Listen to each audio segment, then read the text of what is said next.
Senang bisa kembali bertemu Bapak Ibu Saudaraku sekalian dalam membagi sukacita Allah untuk siang hari ini. Izinkan saya menyampaikan satu topik penting. Tema kita kali ini berkenaan dengan Hari Raya Jumat Agung. Dan tema besar kita adalah unchangeable. Bukan hanya sekedar Tuhan itu tidak berubah, tetapi Tuhan kita itu tak tergantikan. Bilang amin saudara. Unchangeable. Dan itu merupakan satu hal yang cukup penting buat kita bahwa Tuhan tidak boleh digantikan dalam setiap hidup kita. Kemudian tujuan kita, mimpi kita, visi kita enggak boleh tergantikan dengan apapun. Maka sekali Yesus tetap Yesus. Yang setuju bilang amin.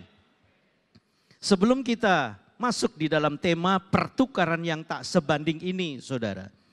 Saya mengajak Bapak Ibu Saudaraku sekalian membuka di dalam Kejadian pasal 3 ayat 14. Minta tolong media dibukakan Kejadian 3 ayat 14. Ini penting. Kenapa saudara?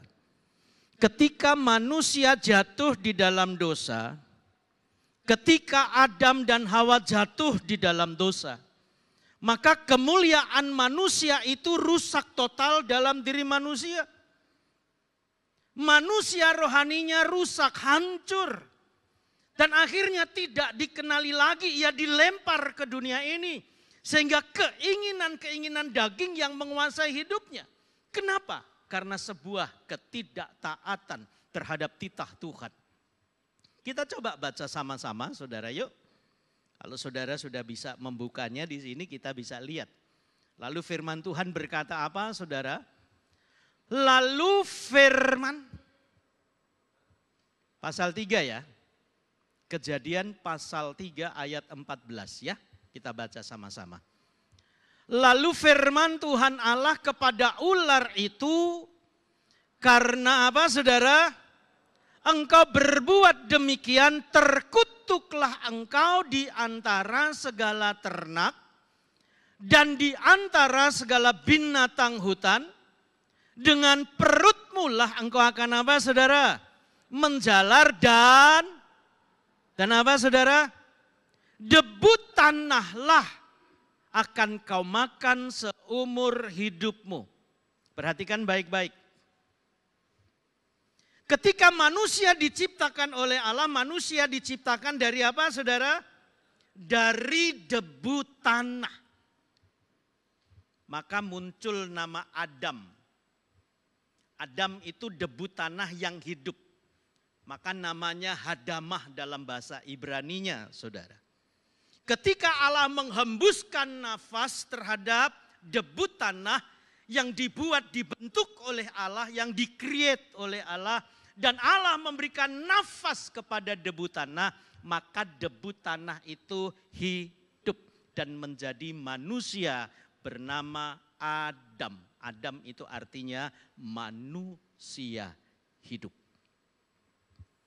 Saudaraku yang dikasihi oleh Tuhan Yesus, ayat ini mengingatkan kepada kita. Pada saat manusia jatuh di dalam dosa, kemuliaan Allah hilang. Yang ada adalah pekat gelapnya kehidupan menguasai manusia yang telah kehilangan kemuliaan Allah itu. Maka akibatnya apa saudara? Manusia rohani, manusia batinnya udah rusak. Yang ada adalah manusia daging. Kalau saudara baca dalam Galatia pasal 5, maka daging itu orientasinya hidupnya adalah kepada dunia ini. Enggak peduli kepada Allah, enggak peduli kepada sorga. Yang dia pedulikan adalah dia mempunyai segala sesuatu di dunia ini. Masa bodoh yang lain. Akhirnya kecenderungannya adalah egois. Perhatikan Adam dan Hawa. Masih di Taman Eden. Ketika mereka jatuh dan ditanya oleh Allah, mereka saling menyalahkan. Adam bilang, perempuan yang kau berikan kepadaku inilah yang membujuk aku sehingga aku memakan buahnya. Ketika Tuhan tanya kepada Hawa, Hawa menjawab apa saudara?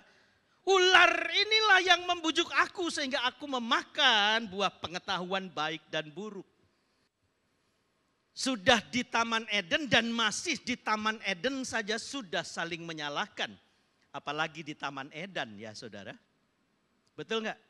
Manusia saling menyalahkan, menganggap dirinya paling benar. Dan ini yang akan saya sampaikan kepada saudaraku sekalian berkait dengan latar belakang ini. Maka tidak heran manusia yang tidak memiliki roh Allah itulah menjadi makanan iblis. Debu tanah itulah yang menjadi makanan iblis. Pertanyaannya, apakah ular itu memang makan debu tanah? Coba logikanya kan tidak masuk saudara, tetapi secara teologis masuk. Bahwa debu tanah itu berkait dengan kehidupan yang tanpa roh Allah dalam diri manusia. Makanya mereka makanan empuk bagi iblis. Yuk kita buka sekarang pertukaran yang tak sebanding. Saya mengambil dalam kitab Roma, saudara. Media tolong tampilkan. Pertukaran yang tak sebanding ini. Tolong media. Ya, Roma pasal 3 ayat 23-25. Ini yang akan kita bahas. Kita masuk dalam firman. Diklik coba. Roma pasal 3, 23 sampai 25. Karena semua orang telah apa saudara? Karena semua orang telah berbuat dosa dan telah kehilangan kemuliaan apa saudara? Kemuliaan Allah. Termasuk kemuliaan sorga yang Tuhan sediakan bagi Adam dan Hawa rusak total. Akhirnya mereka dibuang ke bumi ini. Kemuliaan Allah yang begitu agung, yang begitu mulia rusak dalam diri manusia akibat dosa. Maka dosa itu saudaraku sekalian akan menjauhkan dialog kita dengan Tuhan. Dosa itu saudaraku sekalian adalah pelanggaran terhadap hukumnya Tuhan. Dan ini berbahaya bagi manusia. Dan ayat 24, yuk kita baca sama-sama dua iya. Dan oleh kasih karunia telah dibenarkan dengan cuma-cuma karena penebusan dalam Kristus Yesus. Kristus Yesus telah ditentukan Allah menjadi jalan pendamaian karena apa saudara? Karena iman dalam darahnya.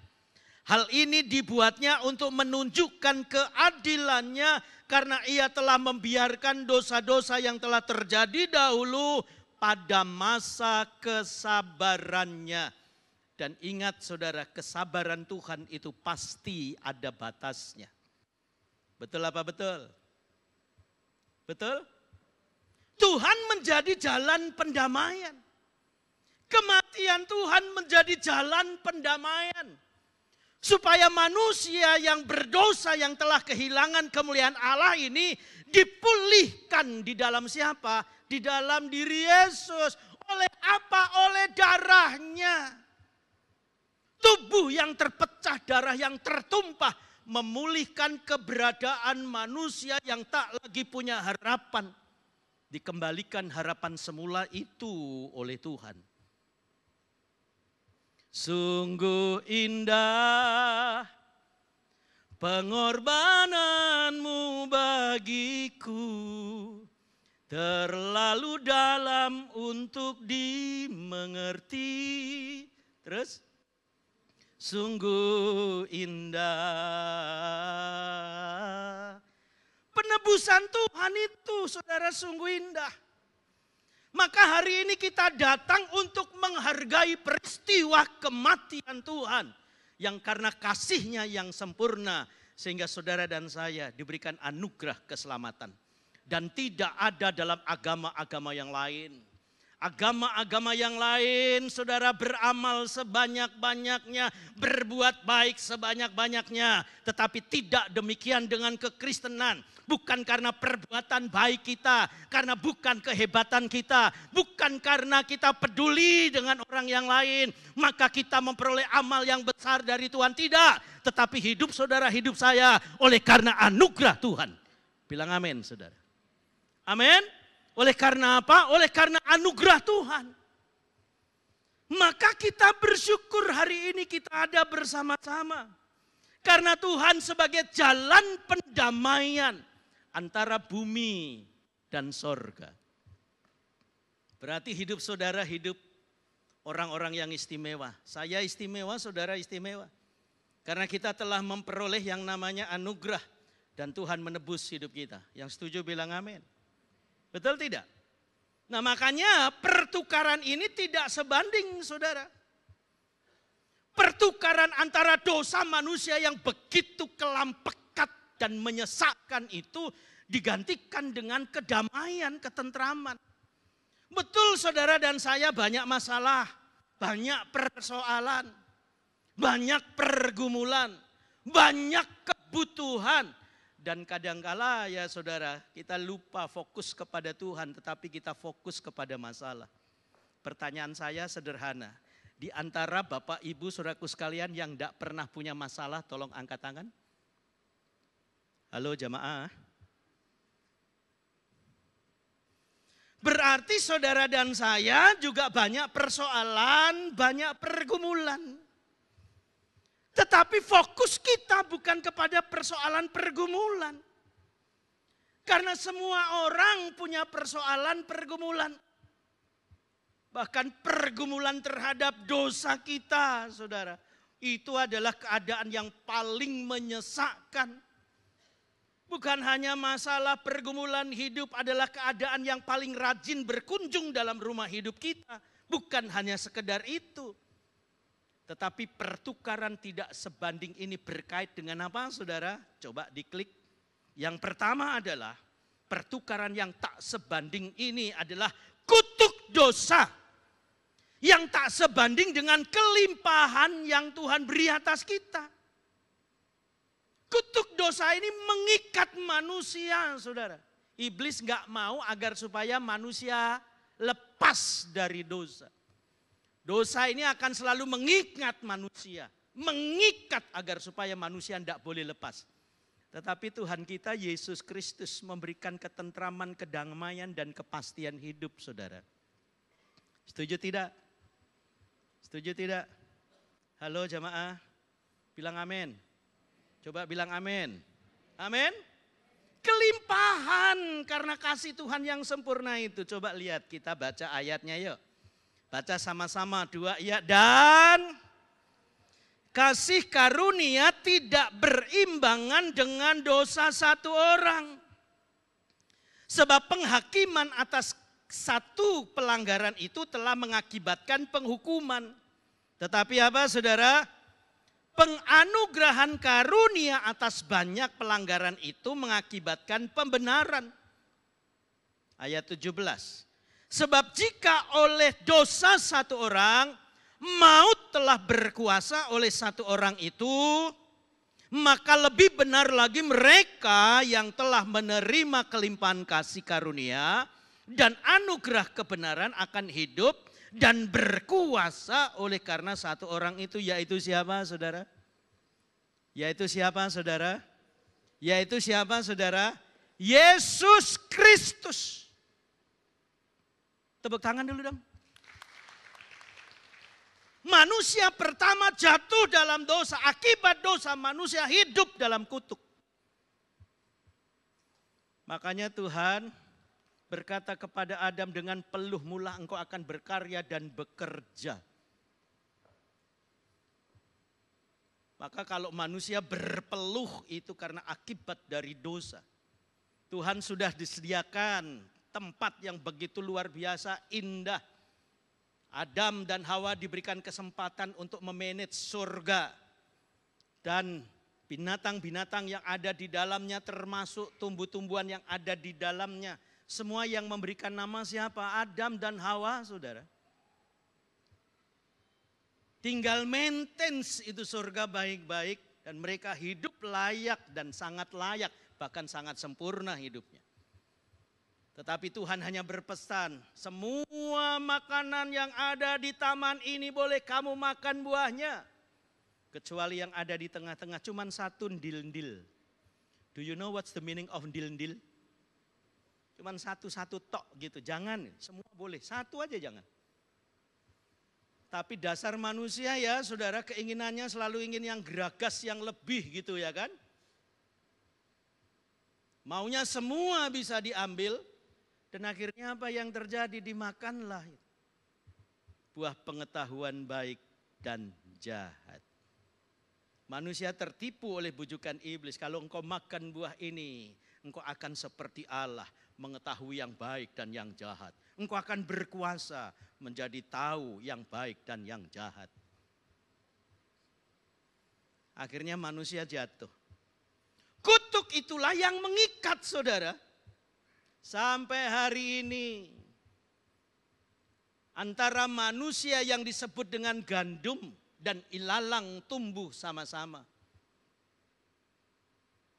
Kapan waktunya menuai saudara? Ilalang akan dipisahkan, dikumpulkan sesama ilalang, gandum dikumpulkan sesama gandum, masuk dalam lumbung, tetapi ilalang akan dibakar. Itu ada waktunya. Semuanya tumbuh, yang jahat, yang baik, hidup sama-sama. Tapi hati-hati saudara, jangan pernah kehilangan Yesus. Kalau engkau kehilangan Yesus, sama artinya engkau akan menjadi manusia daging. Dan itu adalah sarana empuk untuk iblis menguasai hidup kita. Betul apa betul? Yang kedua, pertukaran tak sebanding apa saudara? Yang kedua adalah penderitaan Yesus, penderitaan Tuhan tak sebanding dengan penderitaan kita. Pernah diludahi? Bisa aja pernah. Apalagi waktu kita punya pengalaman jadi pembantu mungkin dulu. Iya kan saudara? Wah, apalagi tuannya galak gitu. Tengah malam tuannya lapar. Suruh pembantunya, Jennifer, tolong bikinin nasi goreng dong. Ya, udah tengah malam begini. Udah, bikin. Jennifer, jeruk nipis peres. Sorry yang namanya Jennifer ya. Tapi bersyukurlah. Nama tuannya Lambok. Tetapi ya begitulah hidup saudara. Kadangkala persoalan penderitaan itu adalah suatu keadaan yang rajin berkunjung. Kalau saya tanya sama saudara, pilih hidup senang atau susah? Halo? Saudara lapar ya? Jam 12 lewat ini soalnya, setengah 1, di jam 1 nih saudara. Sama-sama belum makan siang kan? Sama. Enggak apa-apa lah kita makan rohani dulu ya, amin. Haleluya, iya. Kembali lagi pertanyaan yang sama. Saudara lebih suka hidup susah atau hidup senang? Enggak bisa dipungkiri. Hidup senang bersama Yesus. Betul tidak? Tuhan pelihara hidup kita. Kita adalah domba-domba yang dipelihara Tuhan bawa di rumput yang hijau, mata air yang tenang. Kenapa saudara? Karena dia mengasihi kita. Coba angkat tanganmu bilang Tuhan mengasihi saya. Semua ngomong sebagai doa kita bilang Tuhan Yesus mengasihi saya. Haleluya. Iya. Marilah kita melakukannya dengan mata yang tertuju kepada Yesus yang memimpin kita dalam iman dan yang membawa iman kita itu kepada kesempurnaan. Yang dengan mengabaikan kehinaan tekun memikul salib ganti sukacita yang disediakan bagi dia yang sekarang duduk di sebelah kanan tahta Allah. Makanya iman yang saudara miliki, yang saya miliki, dia sedang berjalan menuju kemana? Kesempurnaan. Saya tanya sama saudara, manusia bisa hidup sempurna enggak? Halo? Jawab aja saudara, jawaban saudara benar atau salah tidak mengurangi saudara masuk neraka atau surga, tenang aja. Betul tidak? Iya. Kita bisa menjadi manusia sempurna enggak? Pertanyaan saya, sekali lagi saya tanya, saudara bisa hidup sempurna enggak? Mau hidup sempurna enggak? Bisa enggak hidup sempurna? Hah, caranya piye? Engkau punya iman, engkau jaga imanmu, kesetiaanmu. Maka firman Tuhan ini kalau engkau memiliki iman, maka kita masuk dalam kesempurnaan Tuhan. Yang bikin sempurna itu Tuhan. Engkau taat aja. Kalau engkau taat sama Tuhan tidak perlu tanya, kok begini Tuhan? Orang itu kok begini Tuhan? Kok itu yang sana begitu Tuhan? Makanya setiap waktu, setiap saat hidup ini penuh dengan syukur. Jangan abai terhadap kecintaan kita kepada Tuhan. Haleluya. Amin. Iya. Supaya kelimpahan hidup ini menjadi milik kita sampai kapan? Sampai selama-lamanya. Tuhan pernah bilang begini. Bapakku di sorga sempurna. Maka hendaklah hidupmu apa saudara? Sempurna. Berarti bisa enggak? Bisa. Katakan bisa. Katakan bisa. Walaupun saudara dan saya tidak kebal terhadap dosa. Tetapi kita tidak mau dikuasai oleh dosa. Kita mau dikuasai oleh Tuhan yang pembebas dosa itu. Tepuk tangan buat Tuhan Yesus dong. Haleluya. Ingatlah selalu akan Dia yang tekun menanggung bantahan yang sehebat itu terhadap dirinya dari pihak orang-orang berdosa. Supaya kamu jangan apa saudara, kamu menjadi lemah dan putus asa. Karena persoalan pergumulan entah itu sakit, penyakit, kekecewaan ya. Kemudian akar pahit yang coba mengganggu hidup kita. Aduh, hati-hati terhadap itu saudara. Kalau kita tidak banyak doa, tidak banyak hubungan dengan Tuhan, wah itu bisa imane bablas. Wes bablas angine. Wes bablas imane. Dan akhirnya kita dirundung oleh yang namanya penderitaan terus-menerus dan itu tidak mengenakkan. Haleluya. Itu tidak apa saudara? Mengenakkan. Lepas dan keluar dari penderitaan. Karena Tuhan yang menggaransi hidup kita kok saudara. Halo. Amin. Haleluya. Iya, makanya ibu-ibu jangan ngeluh aja. Sama suaminya ngeluh. Harusnya bersyukur sama Tuhan. Makanya hidup itu jangan pernah membanding-bandingkan saudara. Ibu-ibu lihat tetangganya. Itu tetangga lihat tuh Pak. Tetangga sebelah. Itu rumahnya udah lagi direnovasi bagus. Rumah kita dari dulu udah warisan orang tua. Kagak pernah dia apa-apain. Begini aja. Lihat itu kursinya, sofanya udah ganti bagus-bagus. Ini dari dulu, dari zaman Belanda sampai sekarang gak ganti-ganti. Tuh lihat tuh tetangga, mobilnya udah dibagusin. Beli baru lagi Pak. Mobil kita Fiat tahun 76. Gak pernah ganti-ganti, coba lihat. Ngomel aja kerjaannya istrinya. Lihat tuh Pak. Anak-anaknya setiap hari tuh. HP-nya ganti, iPad-nya ganti. Lah kita, ya ampun. Dari zaman dulu gak ganti-ganti. Zaman Ericsson lagi. Emang masih ada Ericsson? Suaminya kesel. Langsung dia bilang begini, Ma, lihat. Itu tetangga sebelah itu. Itu yang kamu bangga-banggain. Suaminya udah kawin lagi tuh. Oh. Makanya hidup itu saudara, susah senang bergantung kita. Tuhan sudah melepaskan berkat buat kita, bagaimana kita mengelolanya. Apa yang saudara kelola? Yang saudara kelola adalah bagaimana kita mengelola rasa kita dan mengelola batin kita dan mengelola pikir kita. Itu menentukan ketentraman kita. Kalau kerjaannya cuma bersungut-sungut aja, bersungut-sungut ya. Ketika saudara bersungut-sungut itu keadaan yang tidak mengenakan akan menguasai kita. Gimana kita bisa bergirang dan menyambut kebahagiaan? Tidak bisa saudara. Betul tidak? Haleluya.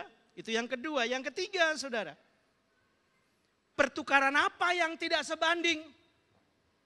Ketaatannya Tuhan tak sebanding dengan ketaatan kita. Makanya ya saudaraku sekalian, belajar taat sesusah apapun. Kalau kita ke gereja ya ke gereja, waktunya doa ya doa, waktunya baca firman ya baca firman. Yang kita bangun adalah rohani kita agar supaya muara hidup kita hanya kepada Yesus, bukan yang lain. Maka Tuhan bilang apa saudara? Carilah kerajaan Allah dan kebenarannya, maka semua akan ditambahkan kepadamu. Hanya tambahan.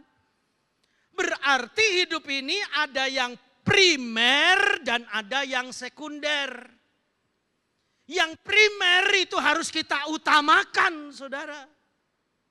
Tuhan akan menambahkan kebutuhan-kebutuhan kita. Toh Tuhan tetap pelihara kita sampai hari ini tetap sehat, bisa makan apa aja kita makan. Haleluya. Apalagi ya saudara, kita mau makan babi. Nah, itu makanan surga, itu nikmatin aja. Dokter marah sama pasiennya. Karena pasiennya itu saudara seneng makan babi. Gitu. Makanya lu kebanyakan makan babi. Dokternya marah. Makanya darah tinggi, kolesterol. Udah gak usah makan. Kamu pindah aja makanannya diganti. Makanan ikan yang bisa berenang-berenang begitu itu kamu makan. Oh yang bisa berenang-berenang. Iya. Akhirnya ini orang pulang dari dokter. Dia pelihara babi. Diajarin berenang itu babi.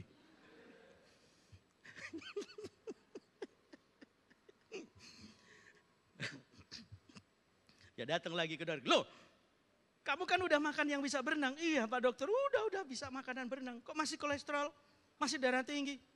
Kamu makan apa? Babi, tapi udah bisa berenang.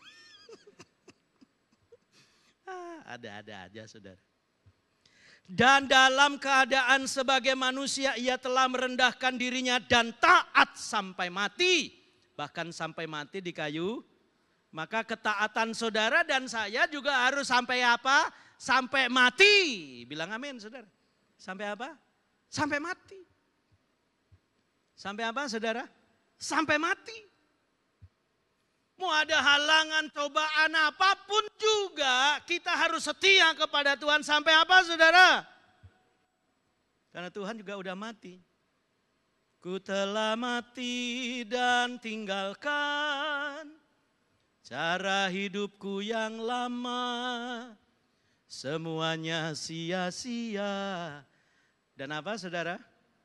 Nah itu. Ini ayatnya. Itulah sebabnya Allah sangat meninggikan dia dan mengaruniakan kepadanya nama di atas segala nama. Supaya dalam nama Yesus bertekuk lutut segala yang ada di langit dan yang ada di atas bumi. Dan yang ada di bawah bumi. Dan segala lidah mengaku apa saudara? Yesus Kristus adalah Tuhan bagi kemuliaan Allah Bapa. Bisa tepuk tangan saudara?